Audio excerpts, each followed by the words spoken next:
साथियों, बड़े दुर्भाग्य की बात है, मैं आज आपसे कुछ बात करने वाला हूँ।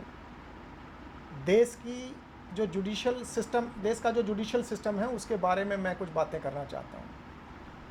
आप सभी जानते हैं कि भारत देश के जो मूल निवासी हैं, उनको उनके अधिकारों से वंचित करने के लिए इस देश का मनुवादी सिस्टम हमेशा आपको पीछे धकेलने में लगा हुआ है।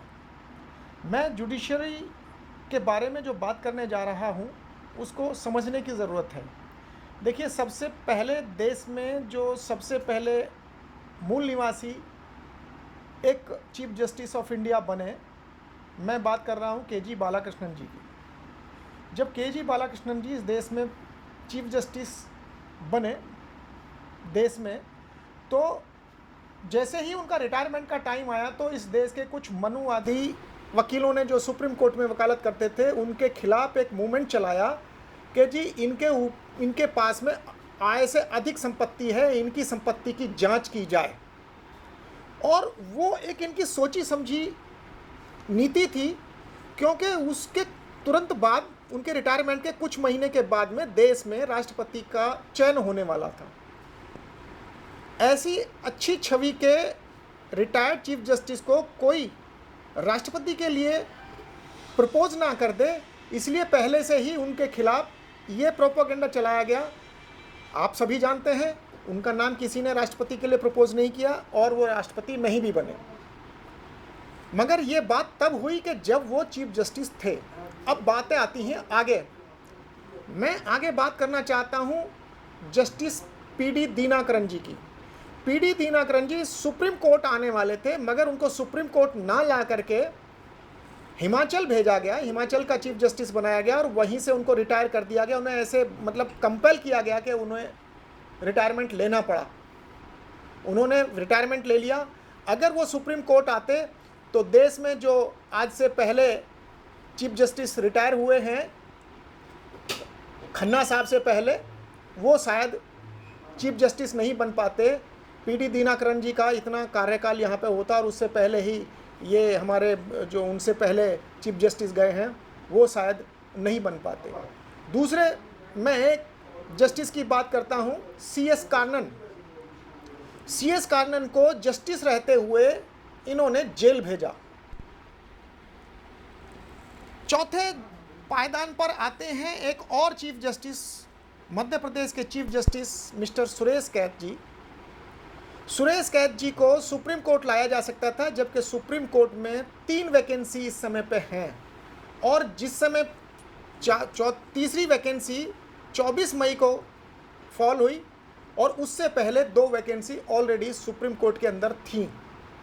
मगर इतने लंबे कार्यकाल के अंदर उनको सुप्रीम कोर्ट नहीं लाया गया और 23 मई को उनको मध्य प्रदेश चीफ जस्टिस के पद से रिटायर होना पड़ा।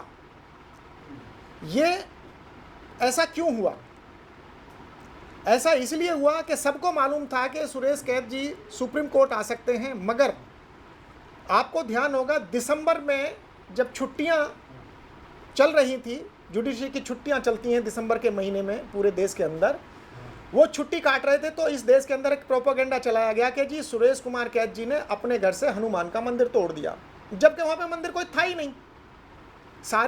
सारी रिपोर्ट के आधार पर जो रिपोर्ट आई, एजेंसियों ने जो अपनी रिपोर्ट फाइल की और उसके बाद में बार काउंसिल के प्रेसिडेंट ने लिखित में माफ़ी मांगी कि सर, ये जो प्रोपेगेंडा चलाया गया, मैं उसके लिए शर्मिंदा हूँ, ऐसी कोई बात नहीं थी और जो कुछ भी हुआ मैं क्षमा प्रार्थी हूँ, लिहाजा हमको माफ़ किया जाए।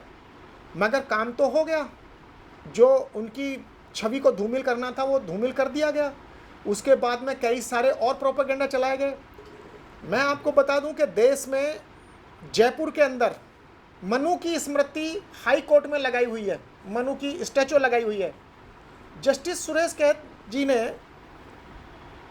ग्वालियर हाई कोर्ट की जो बेंच है, उसके प्रांगण में बाबा साहेब भीमराव अंबेडकर की मूर्ति लगाने का प्रपोजल दिया और उसके लिए जो कंसर्न अथॉरिटीज़ हैं उनको आदेश किया और वो काम होने लगा।